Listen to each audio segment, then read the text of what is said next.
আসসালামু আলাইকুম everyone, welcome back to my channel baking and cooking art. সামনেই আসছে কুরবানির ঈদ। আসছে ঈদে আপনারা চাইলে এভাবে বট কিংবা ভুড়ির রেসিপিটি তৈরি করতে পারেন। অনেকেই ভুড়ি খেতে পারেন না, বলেন গন্ধ লাগে। তবে আমি যেভাবে রান্না করব এই রেসিপিতে যদি রান্না করেন, অবশ্যই বাসার সবাই পছন্দ করবে এবং ভালো লাগবে। আজ আমি ভুড়ি রান্না করব দুইভাবে। ভুড়ি ভুনা থাকবে ও সাথে থাকবে ভুড়ি ভাজা কিভাবে করতে হয়। কালা ভুনার মতো হবে দেখতে। আশা করি ভালো লাগবে সবার। চলুন তাহলে মূল রেসিপি দেখে নিই। প্রথমে আমরা ভুড়িটাকে বাজার থেকে নিয়ে আসার পরে পরিষ্কার করে ধুয়ে নিয়ে ভুড়ি পরিষ্কার করা হয়ে গেলে গরম পানি দিয়ে ধুয়ে নিয়েছি, তারপর কেটে নিয়েছি। তারপর একটি প্যানে আমরা সেই ভুড়িগুলো দিয়ে দিয়েছি। তারপর এখানে এলাচ, দারুচিনি, তেজপাতা এবং লবণ আর হলুদ দিয়ে দিয়েছি। দেওয়ার পরে নেড়েচেড়ে রেখে দিব। কিছুটা পরিমাণ লং দিয়ে দিয়েছি, 5 থেকে 6টি হবে। তারপর এখানে আমরা কয়েক টুকরা শুকনা মরিচ কেটে দিব।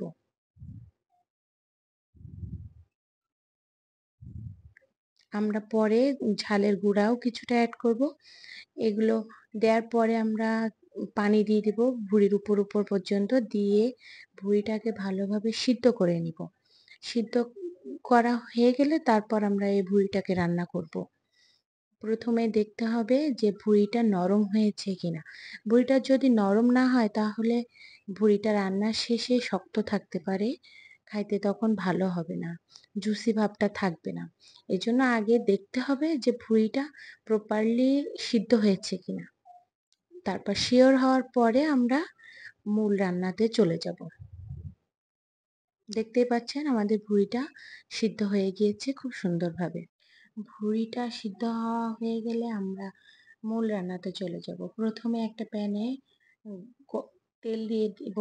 তেলটা গরম হয়ে গেলে এখানে এলাচ, দারুচিনি, তেজপাতা কয়েক টুকরা দিয়ে দিব। সাথে কালো এলাচও দিয়ে দিব 2টা এবং 2 কাপের মতো আমরা পেঁয়াজ কুচি দিয়ে দিব। পেঁয়াজ কুচিটা একটু বেশি পরিমাণে লাগবে। তারপর আমরা এখানে 1 টিস্পুনের একটু বেশি রসুন বাটা এবং 1 টিস্পুন পরিমাণ আদা বাটা দিয়ে দিব। তারপর জিরা মরিচের পেস্ট দিয়ে দিব 1 টিস্পুন। তারপর এখানে স্বাদ অনুযায়ী ঝাল দিয়ে দিব। তারপর ঝাল দেওয়ার পরপরই একটু পানি দিয়ে দেব যেন শুকনা মশলাটা পুড়ে না যায়।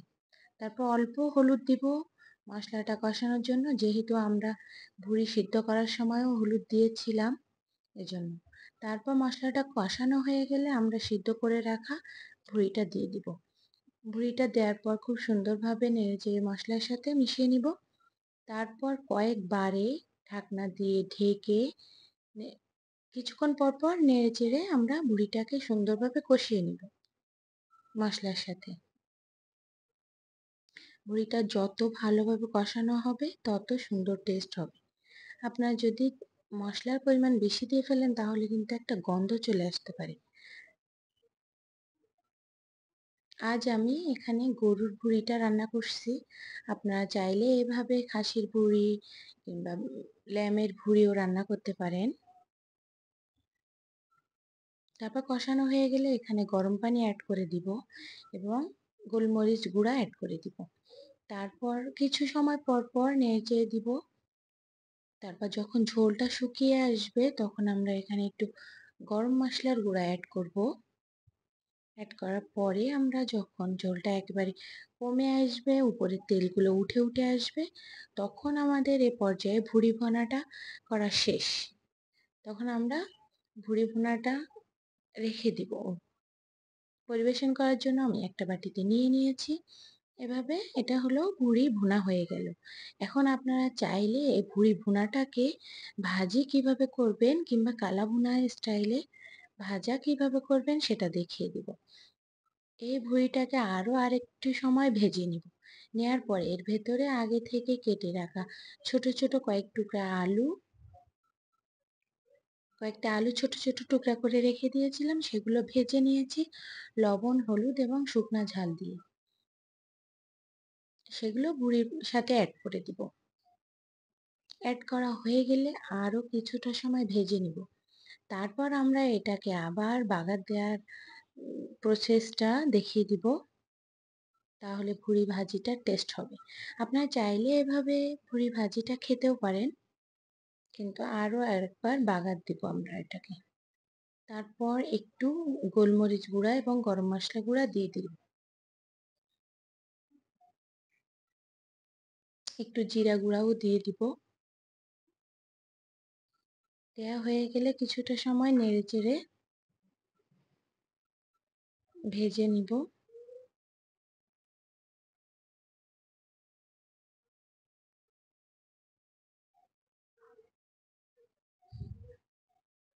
এ পর্যায়ে আমরা অন্য একটি প্যানে আরেকটু তেল দিয়ে নিব। নিয়ে এখানে আরও কয়েক টুকরা শুকনা মরিচ দিয়ে দিব। তারপর পেঁয়াজ কুচি দিয়ে দিব।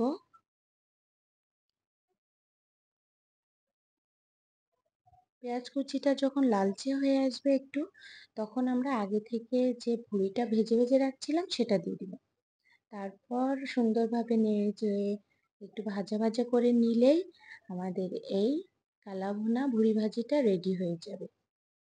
আপনারা চাইলে এভাবে ট্রাই করে দেখতে পারেন। রেসিপিটি অবশ্যই আপনাদের ভালো লাগবে। রেসিপিটি যদি আপনাদের ভালো লাগে অবশ্যই চ্যানেলটির সাথে থাকবেন, সাবস্ক্রাইব করবেন, ফ্রেন্ডস এবং ফ্যামিলির সাথে শেয়ার করবেন।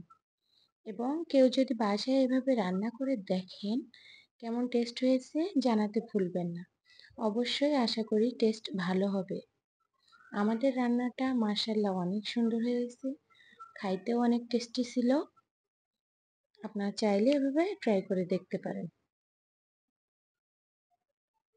আজ এ পর্যন্তই। এরকম রিচ কোনো খাবার খেলে সাথে ১ গ্লাস লেবুর জুস খেতে পারেন, তাহলে ভালো লাগবে। আল্লাহ হাফেজ।